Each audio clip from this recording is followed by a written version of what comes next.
റളിയല്ലാഹു അൻഹ. പഠിക്കണം നമ്മള് ബഹുഭാര്യത്വം. ഇസ്ലാമില് അങ്ങനെ ഒരു ഓപ്ഷൻ ഉണ്ട്, ബഹുഭാര്യത്വം. പക്ഷെ സാധാരണഗതിയിൽ നമുക്കൊരു ചോദ്യം ചോദിക്കാം, ഒരു ആവറേജ് മുസ്ലിമിന് എത്ര പെണ്ണ് കെട്ടാൻ മോനെ? ഒരു മുസ്ലിമിന് എത്ര പെണ്ണ് കെട്ടാ? നമ്മൾ ചോദിച്ചപ്പോ എല്ലാരും പറയും 4 അല്ലേ? അവിടെയാണ് ഈ കുഴപ്പം. നമ്മളിപ്പോ എത്ര പെണ്ണ് കെട്ടാന്ന് ഈ സദസ്സിലൊരു ചോദ്യം ചോദിച്ചാ 90% ആൾക്കാരും പറയും, അല്ലെങ്കിൽ 75% പറയും 4 പെണ്ണ് കെട്ടാം. That's a wrong message. തെറ്റായ ഉത്തരമാണത്. ഖുർആനിലോ ഹദീസിലോ എവിടെങ്കിലും നിങ്ങൾ 4 പെണ്ണ് കെട്ടു എന്ന് പറഞ്ഞിട്ടില്ല. അവിടെയാണ് ഈ കുഴപ്പം. ഞാനതാ പറഞ്ഞത്, ഇസ്ലാമിനെ മനസ്സിലാക്കുന്നിടത്ത് മനുഷ്യന്റെ നൈമിഷികമായ ചെറിയ 2 രൂപ 50 പൈസയുടെ സോഫ്റ്റ്വെയർ കൊണ്ട് അല്ലാഹുവാകുന്ന തമ്പുരാന് അളക്കാൻ മെനക്കെടരുത്. അവിടെയാണ് ഈ ബുദ്ധിജീവികൾക്കൊക്കെ പറ്റിയ അബദ്ധം. അവർക്ക് ബുദ്ധിജീവിയുള്ളൂ, ബുദ്ധിയില്ല. ബുദ്ധിയൊക്കെ ജീവിയായി പോയി, ബുദ്ധിയില്ലേ കേട്ടോനെ. ഇസ്ലാമിൽ ഒരു പെണ്ണ് കെട്ടാനേ നിയമമുള്ളൂ, മനസ്സിലാക്കിക്കൊള്ളണം. ഒറ്റ പെണ്ണ് ഇസ്ലാം പറഞ്ഞു. അതുകൊണ്ടല്ലേ ആയത്ത് എങ്ങനെ തുടങ്ങിയത്? ഫൻകിഹു മാ താബലക്കും മിനൻ നിസാഇ മസ്ന വസുലാസ് വറുബാ വഇൻ ഖിഫ്തും അല്ലാ തഅദിലു ഫവാഹിദ. ഇതാണ് ബഹുഭാര്യത്വത്തിന്റെ ആയത്ത്. ഖുർആൻ പറയുന്നത് ഫൻകിഹു മാ താബലക്കും മിനൻ നിസാഇ, സ്ത്രീകളിൽ നിങ്ങൾക്ക് വിവാഹം കഴിക്കാം. മസ്ന രണ്ടാമത്തത്, വസുലാസ് മൂന്നാമത്തത്, വറുബാ 4. 2, 3, 4. ഒന്ന് എവിടെ പോയി? ഒന്ന് എന്തുകൊണ്ട് പറഞ്ഞില്ല? ഇത് കല്യാണം കഴിക്കേണ്ട കാര്യമല്ല ഈ പറഞ്ഞത്. ഖുർആനിൽ ഈ പറഞ്ഞത് ഒരു നിയമമാണ്. ഖുർആൻ ലോകാവസാനം വരെയില്ല എല്ലാ ആളുകൾക്കുമുള്ള നിയമം പറഞ്ഞ ഗ്രന്ഥമാണ്. അതിലിനി ഒരു അമെൻമെന്റ് കൊണ്ടുവരാൻ പാടില്ല, അതിലൊരു ക്ലാരിഫിക്കേഷൻ പാടില്ല. എല്ലാ അമെൻമെന്റുകളും എല്ലാ ക്ലാരിഫിക്കേഷനും പഴുതടച്ചുകൊണ്ടാണ് അള്ളാഹുവിന്റെ ഖുർആൻ അള്ളാഹു ഇറക്കിയിരിക്കുന്നത്. അതുകൊണ്ടൊരു എക്സ്പ്ലാനേഷൻ വേണ്ട, അതിനൊരു അമെൻമെന്റ് വേണ്ട, അതിനൊരു ക്ലാരിഫിക്കേഷൻ വേണ്ട. അതുകൊണ്ടാണ് ഖുർആനില് 2, 3, 4 എന്ന് പറയാനുള്ള കാരണം എന്താണ്? ഒരു പ്രത്യേക സാഹചര്യത്തിൽ ഒരു കാലഘട്ടത്തില് അല്ലെങ്കിൽ ഒരു വ്യക്തിക്ക് എപ്പോഴെങ്കിലും ഒന്നിലധികം ഭാര്യയെ സ്വീകരിക്കേണ്ട അവസ്ഥ വന്നാൽ, അപ്പൊ ഖുർആനിൽ ഒരു ആയത്തുണ്ടാക്കാൻ പറ്റുമോ? പുതിയ ആയത്തുണ്ടാക്കാൻ പറ്റുമോ മോനെ? പറ്റില്ല. പുതിയതൊരായത്ത് ഇപ്പൊ ഖുർആനിൽ നമുക്ക് ഉണ്ടാക്കാൻ പാടില്ലല്ലോ, നടക്കൂല്ലല്ലോ. അപ്പൊ അതുകൊണ്ട് അതിന് ഖുർആൻ നേരത്തെ പറഞ്ഞു വെച്ചു. അങ്ങനെ ഒരു കാലഘട്ടം ലോകത്ത് വരികയാണെങ്കിൽ 2. പക്ഷെ 2ലേക്ക് പോകുമ്പോ ചില ടേംസ് ഓഫ് കണ്ടീഷൻസ് ഖുർആൻ പറഞ്ഞു.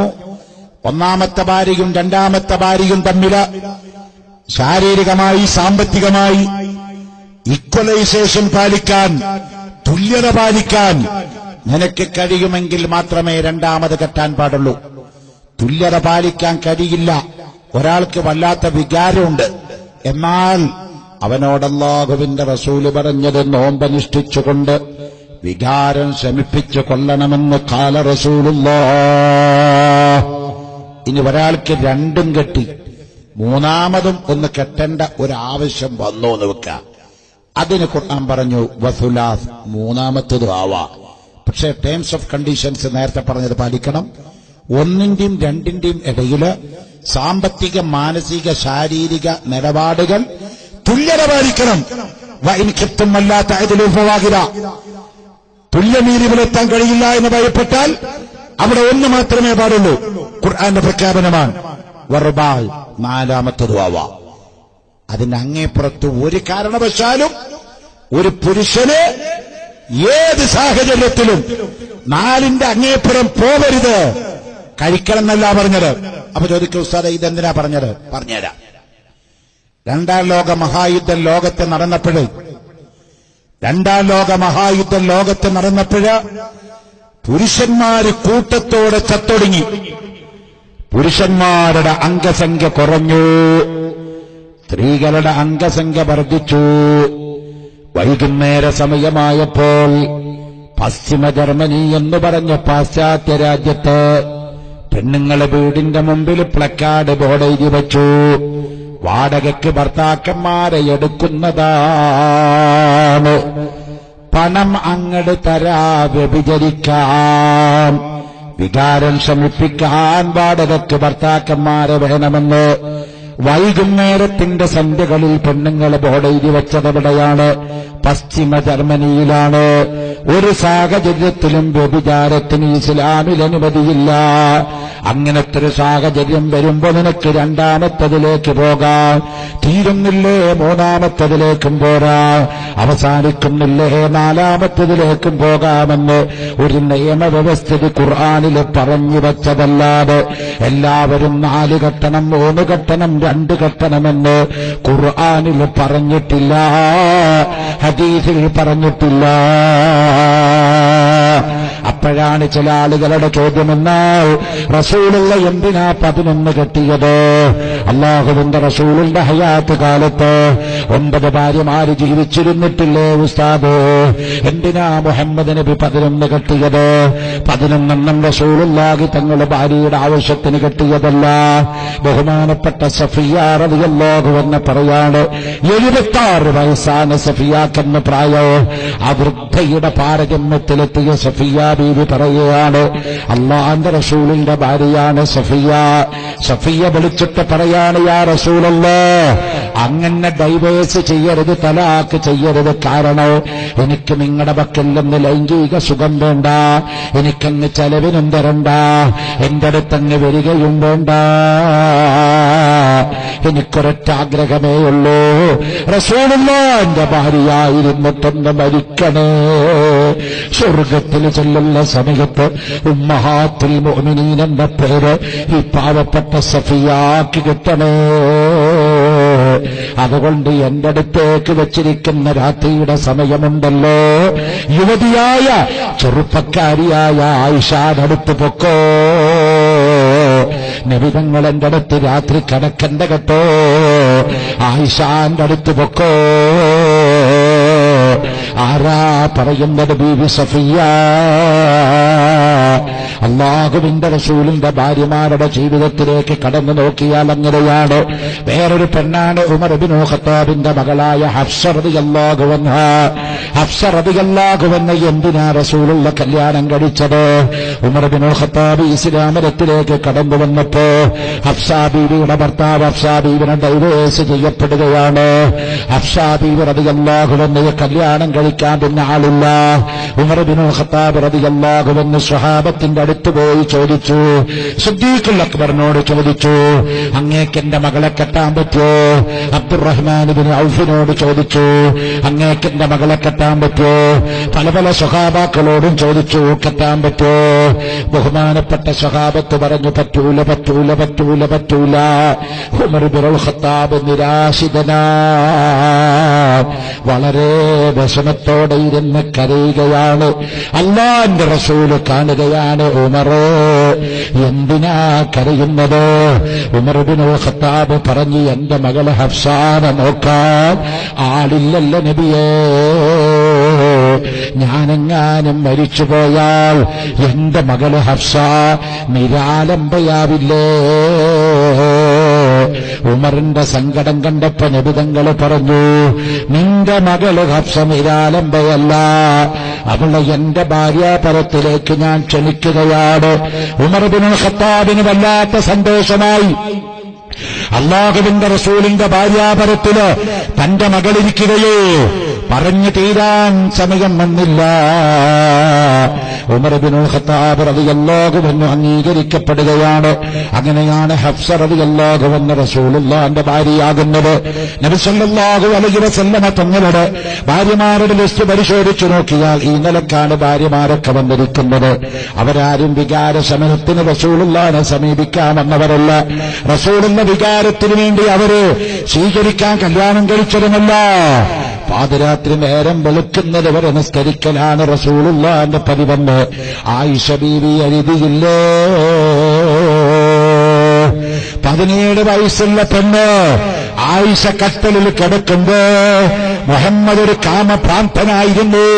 ഇന്ന് എഴുതപ്പെട്ടുപോയ വൃത്തികെട്ട മനുഷ്യരെ, നിങ്ങൾ പുനർവായന നടത്തണം. 17 വയസ്സുള്ള ആയിഷ ബീവി കട്ടലിൽ കിടക്കുമ്പോ ആ ആയിഷാന്റെ അടുത്ത് കിടക്കേണ്ട രാത്രി നബി തങ്ങൾ മദീനത്തെ പള്ളിയിൽ പോയി നിസ്കരിക്കുകയാണ്. അതാ അബൂ സുലൈമാൻ പറഞ്ഞത്, ലല്ലം തുസുന്നതമൻ അഹ്യല്ലലാമ ഇലാ അനീസ്തഖത് ഖദമാ ഹുർറ മിൻ വറമീ. കാലിന്റെ മുകളിൽ നീർക്കെട്ട് തീർക്കുന്നത് വരെ നബിതങ്ങൾ നിന്ന് നിസ്കരിക്കുമ്പോ ആയിഷ ബീവി ഉറക്കത്തുനിന്ന് എഴുന്നേറ്റ് ചെല്ലുമ്പോ റസൂലുള്ള നിസ്കാരത്തിലാണ്. നബിതങ്ങളെ കണ്ട് ആയിഷ ബീവി ചോദിച്ചു, എന്തിനാ നബിയെ നിങ്ങൾ ഇത്രമാത്രം കഷ്ടപ്പെടുന്നത്? സ്വർഗം അല്ലാഹു നിങ്ങളുടെ കയ്യിൽ തന്നിട്ടില്ലേ? എല്ലാ സ്വർഗത്തിന്റെ താക്കോല് തന്നിട്ടില്ലേ? അവിടേക്ക് കടക്കാനുള്ള പെർമിഷനും തന്നിട്ടില്ലേ? പിന്നെന്തിനാ നിങ്ങൾ കഷ്ടപ്പെടുന്നത്? അല്ലാഹുവിന്റെ റസൂൽ അതിന് പറഞ്ഞ മറുപടി, ആയിഷ, ഞാൻ സ്വർഗം കിട്ടാനല്ല നിസ്കരിക്കുന്നത്, നരകത്തുനിന്ന് ഒഴിവാകാനുമല്ല നിസ്കരിക്കുന്നത്. അഫലാ കൂനു അബ്ദൻ ശകൂറാ, ഞാൻ എന്റെ റബ്ബിനോട് നന്ദി ചെയ്യേണ്ട അടിമയാവണ്ടേ? അല്ലാഹു തആല എനിക്ക് തന്ന അനുഗ്രഹത്തിന് ഞാൻ നന്ദി പറയണ്ടേ? ഈ കണ്ണ് തന്ന തമ്പുരാന്, ഈ കാത് തന്ന തമ്പുരാന്, ഈ ബുദ്ധി തന്ന തമ്പുരാന്, ഈ ആരോഗ്യം തന്ന തമ്പുരാന്, ഈ സൗന്ദര്യം തന്ന തമ്പുരാന് ഞാനൊരു നന്ദി പറയണ്ട ആയിഷ? അതിനുവേണ്ടി ഞാൻ നിസ്കരിക്കുകയാണെന്ന് റഹ്മത്തുൽ ആലമീനായ നബി മുഹമ്മദുർ റസൂലുള്ളാഹി തങ്ങളുടെ ജീവിതം അതായിരുന്നു എന്ന് ആയിഷ ബീവി റളിയല്ലാഹു അൻഹ രേഖപ്പെടുത്തുകയാണ്. ഇന്ന് അതിന്റെ മുകളിൽ കയറിപ്പിടിച്ചുകൊണ്ട് ഇസ്ലാമിന്റെ ബഹുഭാര്യത്വത്തെ ആക്ഷേപിക്കുന്നു ചില ആളുകൾ. ഒരുപാട് ആ വിഷയമായി പറയുമ്പോൾ നമുക്കങ്ങ് പറയേണ്ടി വരും. ഇപ്പൊ ഇവിടെ ഇരിക്കുന്ന ഈ മദ്ഹറിന്റെ സലാത്ത് മജ്‌ലിസിലിരിക്കുന്ന മുസ്ലിങ്ങള് കേരളത്തില് ഏറ്റവും പുതിയ കണക്ക് പ്രകാരം 91.4 ലക്ഷം മുസ്ലിങ്ങൾ കേരളത്തിലുണ്ട്. ഏറ്റവും ലൈറ്റസ്റ്റ് കണക്കാണ്. ഇന്ത്യയില് 18 കോടി മുസ്ലിങ്ങളുണ്ട്. കേരളത്തിലെ ജനസംഖ്യയുടെ 32% മുസ്ലിങ്ങളാണ്. ഇലക്ഷൻ വന്നതുകൊണ്ട് വോട്ട് കിട്ടാൻ വേണ്ടി ഞാൻ പറഞ്ഞതല്ല കേട്ടോ. ഞാനെന്നോ ഇലക്ഷൻ നിൽക്കുന്നില്ല, നിങ്ങൾ നിൽക്കുന്നില്ലല്ലോ. പക്ഷെ നമ്മളൊന്ന് അറിഞ്ഞിരിക്കുന്നത് നല്ലതാ. നമ്മൾ എത്രയൊക്കെ ഉണ്ട് എന്ന് നമ്മളൊന്ന് അറിഞ്ഞിരിക്കുന്നത് നല്ലതാ. 31% മുസ്ലിങ്ങൾ കേരളത്തിലുണ്ട്. ഭാരതത്തിൽ 18 കോടി മുസ്ലിങ്ങളുണ്ട്. ലോകത്ത് ഇന്തോനേഷ്യ കഴിഞ്ഞാൽ ഏറ്റവും അധികം മുസ്ലിങ്ങളുള്ള രാജ്യം സൗദി അറേബ്യയല്ല, ഖത്തറല്ല, കുവൈറ്റല്ല, ബഹ്റൈനല്ല, ഒമാനല്ല, സാക്ഷാൽ ഇന്ത്യയാണ്. ലോകത്തെ ഏറ്റവും അധികം മുസ്ലിങ്ങളുടെ രാജ്യം ഇന്തോനേഷ്യയാണ്. അത് കഴിഞ്ഞാൽ ഇന്ത്യയാണ്. അതിൽ പ്രബലമായ സംസ്ഥാനം കേരളമാണ്. ഒരു പത്രം എഴുതി, ഇന്ത്യയിൽ 2 സ്ഥലത്താണ് മുസ്ലിങ്ങൾ അംഗസംഖ്യ വളരുന്നത്. ഒന്ന് മലപ്പുറത്തും ഒന്ന് ജമ്മു കാശ്മീരിലും. മലപ്പുറത്തും ജമ്മു കാശ്മീരിലുമാണ് മുസ്ലിം പോപ്പുലേഷൻ വളരുന്നത്. എന്നിട്ട് ആ പത്രക്കാരെഴുതി അതിന് കാരണം പറഞ്ഞത്, എങ്ങനെ വളരാതിരിക്കുക? ഓരോ രാജ്യന്മാരും തങ്ങന്മാരും പോണോടത്ത് മുഴുവൻ പെണ്ണിട്ടുക. ഓരോന്നിലും 10, 12, 25 കുട്ടികളെ ഉണ്ടാക്കും. അവസാനം എണ്ണി നോക്കിയാൽ മരിക്കാൻ കാലത്ത് 100-300 കുട്ടികളുണ്ടാവും. ഒരു പഞ്ചായത്ത് ഇലക്ഷന് വാപ്പ നിന്നാ പേരക്കുട്ടികളുടെയും മക്കളുടെയും വോട്ടുണ്ടെങ്കിൽ വമ്പിച്ച ഭൂരിപക്ഷത്തോടെ ആചാരി ജയിക്കും. കാരണം 100-400 വോട്ട് വീട്ടിൽ നിന്ന് തന്നെ കിട്ടല്ലേ. നമ്മളെ പരിഹസിച്ചെഴുതി.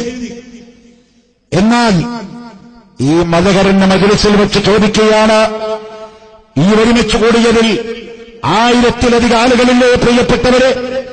1000-ങ്ങളല്ലേ അണിനിരന്നിരിക്കുന്നത്? ഇവിടെ നമുക്ക് വേണമെങ്കിൽ ഒരു സർവേ നടത്താം. ഈ സർവേ എന്ന് പറഞ്ഞാൽ നിങ്ങൾ താലൂക്ക് സർവേറെയും വില്ലേജ് ഓഫീസറെയും തഹസിൽദാറെ എന്ന് വിളിക്കണ്ട. 10 മിനിറ്റ് കൊണ്ട് ഒരു സർവേ നടത്തി റിപ്പോർട്ട് ഞാനിവിടെ ഇംപ്ലിമെന്റ് ചെയ്തു തരാം. മലറിൽ പഠിക്കുന്ന 2 പ്ലസ് 2 പഠിക്കുന്ന 2 കുട്ടികളെ വിളിക്കുക. അവരുടെ കയ്യിൽ 2 പേന കൊടുക്കുക, 2 പുസ്തകം കൊടുക്കുക. ആ ഗേറ്റിന്റെ അവിടെ നിൽക്കുക. വാല് കഴിഞ്ഞ് പോകുമ്പോ നിങ്ങളെല്ലാം സെഫായി വരിയായി പോകുക. പോകുമ്പോ ഈ കുട്ടികൾ ചോദിക്കണം, പേരെന്താ? അബൂബക്കർ. വയസ്സ് എത്രയാ? 56. കുട്ടികൾ എത്രയാ? 4. ഭാര്യ എത്രയാ? 1. പൊക്കോളൂ. അടുത്ത ആളെ വിളിക്കാം.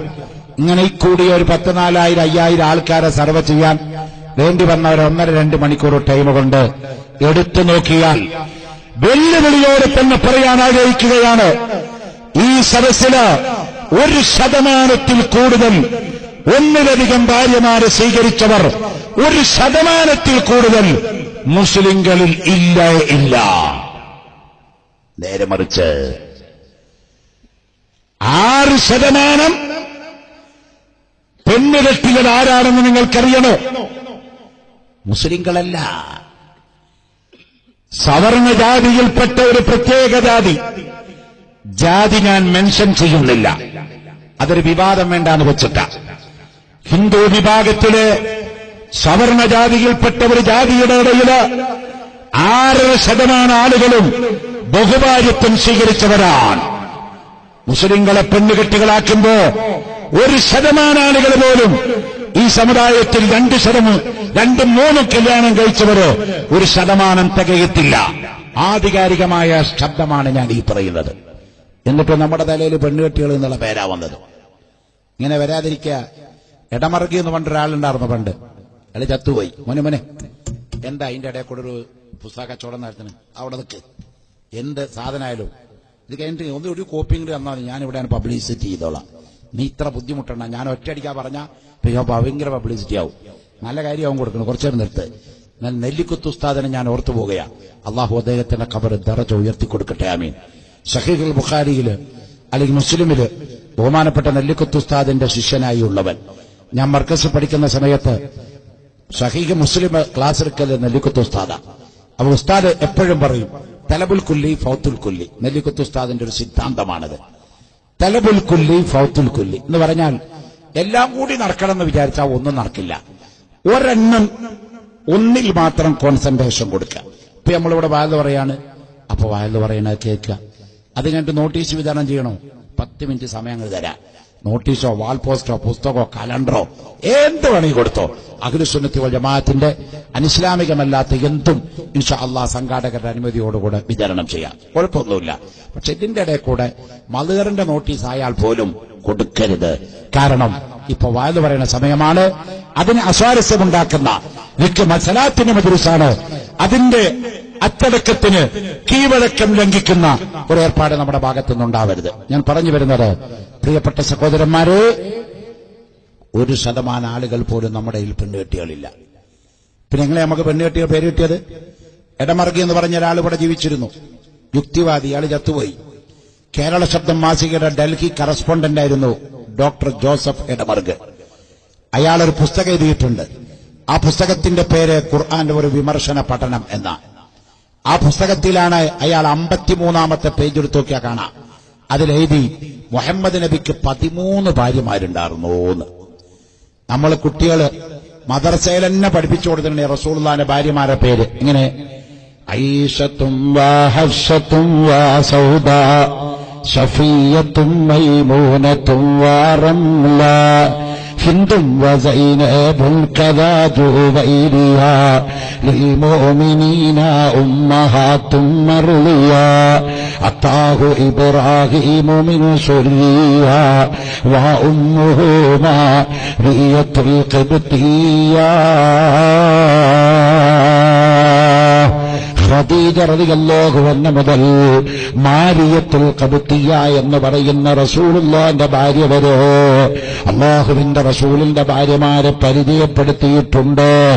എടമറുകിന്റെ ഖുർആൻ ഒരു വിമർശന പഠനമെന്ന് പറയുന്ന പുസ്തകത്തിന്റെ 53-ാമത്തെ പേജിൽ അയാൾ എഴുതി വെച്ചു, മുഹമ്മദിന്റെ 1-ാമത്തെ ഭാര്യ ഖദീജ, 2-ാമത്തെ ഭാര്യ ആയിഷ, 3-ാമത്തെ ഭാര്യ ഹഫ്സ എന്നിങ്ങനെ എഴുതി 12 എന്ന് എഴുതി അയാൾ. മുഹമ്മദ് നബിയുടെ 12-ാമത്തെ ഭാര്യയുടെ പേരയാൾ എഴുതി മാരിയ. അവിടെ ഒരു ഫുൾ സ്റ്റോപ്പ് ഇട്ടു, ഒരു കുത്തിട്ടു. ഫുൾ സ്റ്റോപ്പ് എന്ന് ഇംഗ്ലീഷിൽ പറയുന്ന ഒരു നുക്ത, ഒരു കുത്ത് അവിടെ ഇട്ടു. 13 ചോട്ടിലെഴുതി മുഹമ്മദ് റസൂലുള്ളാഹി സ്വല്ലല്ലാഹു അലൈഹി വസല്ലം തങ്ങളുടെ 13-ാമത്തെ ഭാര്യയുടെ പേര് കേരള യുക്തിവാദി സംഘത്തിന്റെ പ്രസിഡന്റായിരുന്ന, കേരള ശബ്ദം മാസികയുടെ ഡൽഹി കറസ്പോണ്ടന്റായിരുന്ന ഡോക്ടർ ജോസഫ് ഇടമറുക് ഖുർആൻ ഒരു വിമർശന പഠനമെന്ന് പറയുന്ന പുസ്തകത്തിന്റെ 53-ാമത്തെ പേജ് ഇപ്പോഴും തിരുത്തിയിട്ടില്ല. അതിപ്പോഴും കിട്ടും. ആ പുസ്തകം അങ്ങനെ തന്നെ കിടക്കുക. അത് ചത്തുപോയിട്ടും സംഗതി അങ്ങനെ തന്നെ ജഹാലത്ത് കിടക്കുക. 13-ാമത്തെ പേരെഴുതി മുഹമ്മദ് നബിയുടെ 13-ാമത്തെ ഭാര്യ തുൽഖബിത്തിയ. എന്താ എഴുതിയത്? തുൽഖബിത്തിയ. അയാളിങ്ങനെ ചിന്തിച്ചു, മാരിയത്തുൽ ഖബിത്തിയ. ഒരാൾക്ക് ഇത്ര വലിയ പേരുണ്ടാകാൻ പാടുണ്ടോ? ഞാൻ കഴിഞ്ഞ ആഴ്ച കുന്നംകുളത്തൊരു പരിപാടിക്ക് പോയി. അവിടെ മലങ്കര സുറിയാനി സഭയുടെ ക്രിസ്ത്യാനികൾ സംഘടിപ്പിച്ചൊരു പരിപാടിയാണ്. അപ്പോ അവിടുത്തെ ഒരു അച്ഛന്റെ പേര് ഒരു പാരഗ്രാഫ് മുഴുവൻ എഴുതിയാലും തീരില്ല. ഒരു പിതാവിന്റെ പേരാണ്. മിലിത്തിയോസ് മാർ ക്ലെമിത്തിയോസ് തിരുമേനി തിരുപ്പാർപ്പ ഓർ എമിത്തിയോസ് എന്നാണ്. ഇത് പറഞ്ഞു പഠിക്കണമെങ്കിൽ ജഞ്ചാനും അജ്നാസും അവാമിലൊക്കെ നല്ലോണം പഠിക്കണം. അദ്ദേഹത്തിന്റെ പേരത്. അത് പഠിക്കാൻ വേണ്ടി ഞാൻ 2 ദിവസം എടുത്തു. കാരണം ഒരു മുഖ്യ പ്രഭാഷകനായ ഞാൻ അദ്ദേഹത്തിന്റെ പേര് പറയാൻ അറിയാതെ എന്തെങ്കിലും വിളിച്ചു പറഞ്ഞാൽ ബുദ്ധിമുട്ടല്ലേ. അപ്പൊ ഒരു വലിയ പേരുണ്ട് വെച്ചാൽ ഈ പേര് 4 കഷ്ണാക്കിയിട്ട് ഒരാൾ 4 ആളാക്കാൻ പറ്റുമോ? ഇടമറുകി ചിന്തിച്ച അട്ടിമറി അവിടെ. മാരിയത്തുൽ ഖബിത്തിയ, അല്ലാഹുവിന്റെ റസൂലിന്റെ ഭാര്യയാണ് മാരിയത്തുൽ ഖബിത്തിയ റളിയല്ലാഹു അൻഹാ. ആ മഹദിയിൽ നിന്ന് റസൂലുള്ളാഹിക്ക് ജനിച്ച കുട്ടിയാണ് ഇബ്രാഹിം റളിയല്ലാഹു അൻഹു. ആ കുട്ടി മരിച്ചിട്ട് റസൂലുള്ള ഖബറിൽ ഇറക്കി വെക്കുമ്പോഴാണ് നബി തങ്ങൾ കരഞ്ഞു പോയത്. റസൂലുള്ള കരഞ്ഞ് കരഞ്ഞ് കണ്ണുനീരിങ്ങനെ വാർന്ന് നബി തങ്ങളുടെ താടിയുടെ മുകളിലൂടെ ഒലിച്ചിട്ട് ഖബറിലങ്ങ് വീണപ്പോ സയ്യിദുനാ ഉമർ ഇബ്നുൽ ഖത്താബ് റളിയല്ലാഹു അൻഹു ചോദിക്കുകയാണ്, യാ റസൂലല്ലാഹ്, അങ്ങയുടെ മകൻ മരിച്ചാൽ അങ്ങ് കരയാൻ പാടുണ്ടോ? നബി സല്ലല്ലാഹു അലൈഹി വസല്ലമ തങ്ങൾ പറഞ്ഞു, ഉമറേ, വാപ്പ മരിച്ചാ കരച്ചിൽ വരുന്നത് തെറ്റല്ല, ഭാര്യ മരിച്ചാ കരച്ചിൽ വരുന്നത് തെറ്റല്ല, മകൻ മരിച്ചാൽ കരച്ചിൽ വരുന്നത് തെറ്റല്ല എന്ന് പറഞ്ഞിട്ട് ഇബ്രാഹിം എന്ന കുട്ടിയുടെ മയ്യത്ത് ഖബറടക്കിയിട്ട് നബി തങ്ങൾ ഖബറിന്റെ മുകളിലങ്ങ് കയറിയപ്പോ സൂര്യന് ഗ്രഹണം പറ്റി. ഒരു വലിയ സൂര്യഗ്രഹണം അവിടെ സംഭവിച്ചു. അപ്പൊ സഹാബാക്കൾ പറയാൻ തുടങ്ങി, റസൂലുള്ളാഹിന്റെ പ്രിയപ്പെട്ട മകനായ ഇബ്രാഹിം എന്ന കുട്ടി മരിച്ചതുകൊണ്ട് അല്ലാഹു സൂര്യഗ്രഹണമുണ്ടാക്കിയതാണ്. അന്ധവിശ്വാസത്തിന് ഇസ്ലാമതമെതിരാൻ, അബദ്ധങ്ങൾക്ക് ഇസ്ലാമതമെതിരാൻ. അല്ലാഹുവിന്റെ റസൂല് ഉടനെ തന്നെ തിരുത്തിയിട്ട് പറഞ്ഞു, എന്റെ മകൻ മരിച്ചത് കൊണ്ടല്ല സൂര്യഗ്രഹണമുണ്ടായത്.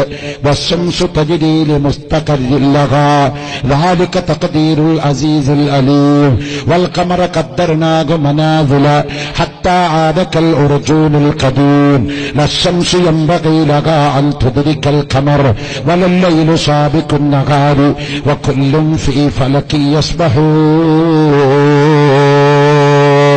സൂര്യനും ചന്ദ്രനും ഗ്രഹണമുണ്ടാകുന്നത് ഞാൻ മരിച്ചാലോ മകൻ മരിച്ചാലോ അല്ല, അതതിന്റെ കറക്കത്തിന്റെ ഫലമായിട്ടാണ്.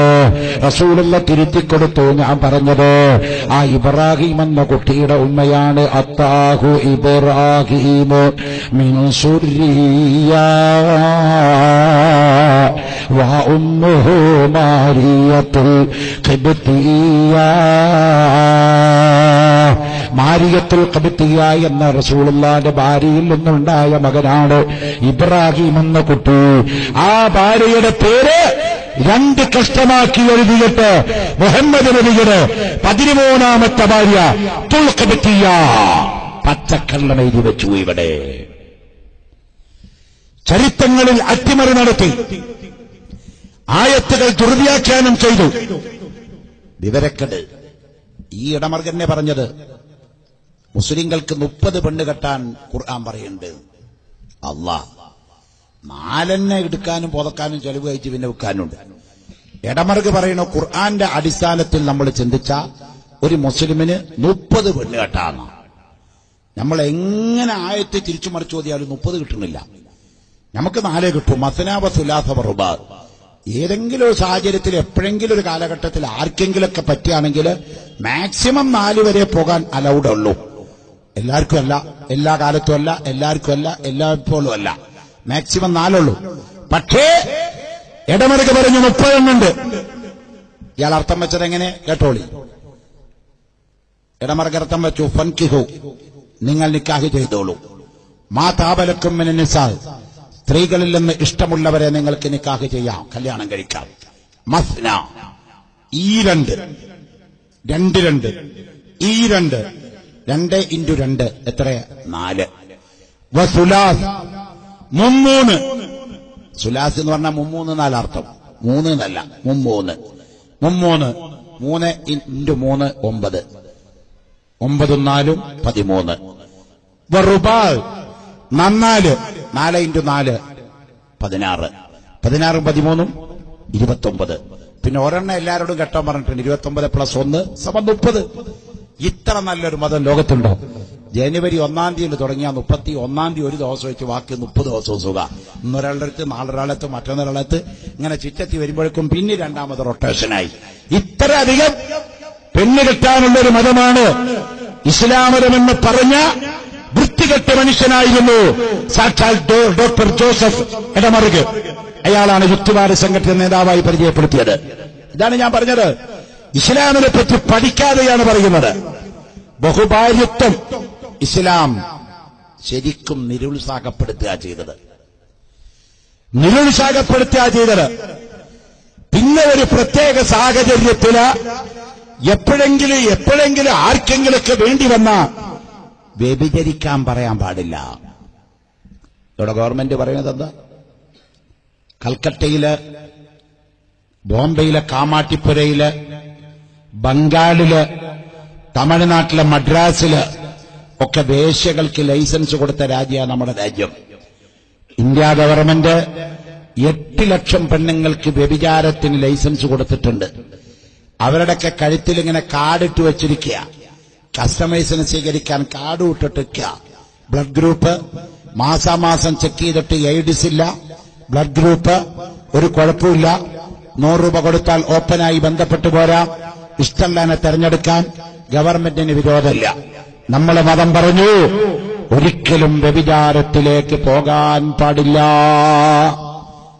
ഇപ്പൊ ഇലക്ഷൻ പ്രതിപാദിക്കാൻ നിൽക്കുമ്പോ ക്രിസ്ത്യൻ സമുദായത്തിലെ ബിഷപ്പുമാരും ക്രിസ്ത്യൻ സമുദായത്തിലെ യുവസംഘടനയായ KCBC എന്ന് പറയുന്ന ഒരു സംഘടനയും ഒരു സ്റ്റേറ്റ്മെന്റ് നടത്തിയത് നിങ്ങൾ പത്രത്തിൽ വായിച്ചു കാണും. മദ്യനിരോധനം നടപ്പാക്കുന്ന സംഘടനകൾക്ക് മാത്രമേ അരമനയിൽ നിന്ന് വോട്ട് ചെയ്യാൻ ഞങ്ങൾ പറയുകയുള്ളൂ. എന്നാൽ എന്നെ പ്രസംഗിക്കാൻ ഒരു അച്ഛൻ കൊണ്ടുപോയപ്പോ ഞാൻ അച്ഛനോട് പറഞ്ഞു വച്ചു, ലോകത്ത് സമ്പൂർണ്ണ മദ്യനിരോധനം നടപ്പാക്കിയ ഏക രാജ്യം വത്തിക്കാനല്ല, മദീന മുനവ്വറയാണ്. അത് നടപ്പാക്കിയ ഏക നേതാവ് ഹബീബ് മുഹമ്മദ് റസൂലുള്ളാഹി തങ്ങളാണ്. ഇനി ഖിയാമത്ത് നാൾ വരെ മാർപ്പാപ്പയല്ല, ഇന്ത്യ ഗവൺമെന്റ് അല്ല, ആര് വിചാരിച്ചാലും ഇവിടെ മദ്യനിരോധനം നടപ്പാക്കാൻ പറ്റില്ല. സാധ്യമല്ല, നടപ്പാകില്ല. ഇങ്ങനെയൊക്കെ നടപ്പാവൂ. പണ്ട് ആന്റണി 2001 ആന്റണി ഇവിടെ ഭരിക്കുന്ന സമയത്ത് ചാരായം നിരോധിച്ചു. നമ്മളൊക്കെ സ്വാഗതം ചെയ്തു. പടച്ചോനെ, അത്രയെങ്കിലും ആയാലോ, ഇനി ആരും ചാരായം കുടിക്കില്ലല്ലോ. എന്തുണ്ടായ ഗുണം എന്നറിയോ? ചാരായം നിരോധിച്ചപ്പോ വേറൊരു സാധനം ഹയാത്തായി, ആനമയക്ക്. ചാരായം നിരോധിച്ചു, ആനമയക്ക് ഹയാത്തായി. നിരോധനം എങ്ങനെ നിങ്ങൾ കാണണമെങ്കിൽ ഈ തലശ്ശേരിയിൽ നിന്ന് അങ്ങോട്ട് പോയ ഇരട്ടി കഴിഞ്ഞാൽ കൂട്ടുപുഴ എന്ന് പറഞ്ഞ സ്ഥലമുണ്ട്. ആ പാലം അപ്പുറത്ത് കർണാടക, ഇപ്പുറത്ത് കേരളമാണ്. ഞാൻ കൊടകിലേക്ക് ഒരു ദിവസം വാതിന് പോകുമ്പോ ആ കൂട്ടുപുഴ പാലത്തിന്റെ അവിടെ എത്തിയപ്പോ അവിടെ എക്സൈസ് ഡിപ്പാർട്ട്മെന്റ്, കേരളത്തിന്റെ എക്സൈസ് ഡിപ്പാർട്ട്മെന്റ് സർക്കിളും ഡിവൈഎസ്പിയും ജീപ്പൊക്കെ ഇട്ട് കിടക്കുന്നുണ്ട്. അവിടെ കർണാടകയുടെ പോലീസ് അവിടെ നിൽക്കുന്നുണ്ട്. കാരണം ഇവിടുന്ന് അങ്ങോട്ട് ചാരായം കടത്തുന്നത് പിടിക്കാനാണ് എക്സൈസ് ഡിപ്പാർട്ട്മെന്റ് ഇവിടെ നിൽക്കുന്നത്. കേരളത്തിലെ എക്സൈസ് ഡിപ്പാർട്ട്മെന്റ് അധികാരം കേരളത്തിലുള്ളൂ. ചില വില്ലന്മാരെന്താ ഇതിനെന്നറിയോ? ഒരു കാലി ഈ പാലത്തിന്റെ അപ്പുറത്തെ കണ്ടു വെക്കും, എന്നിട്ട് കർണാടകയിൽ നിന്ന് ഒരു കുപ്പി ചാരായം മേടിച്ചു കുടിക്കുക. പോലീസുകാർ പിടിക്കാൻ ചെന്നാൽ 2 കാലും പാലത്തിന്റെ അപ്പുറത്തായ കർണാടകയില. കേരളത്തിലെ പോലീസിന് തൊടാൻ പറ്റില്ല. കാരണം കർണാടകയിൽ ചാരായ ഹലാലാണ്, കേരളത്തിൽ ചാരായ ഹറാമാണ്. തൂറ്റിപ്പോയത് ഇപ്പോഴേ നമ്മുടെ ഗവൺമെന്റ് മദ്യനിരോധനം ഏർപ്പെടുത്തി. എന്താ പറഞ്ഞത്? 4 സ്റ്റാറിലും 5 സ്റ്റാർ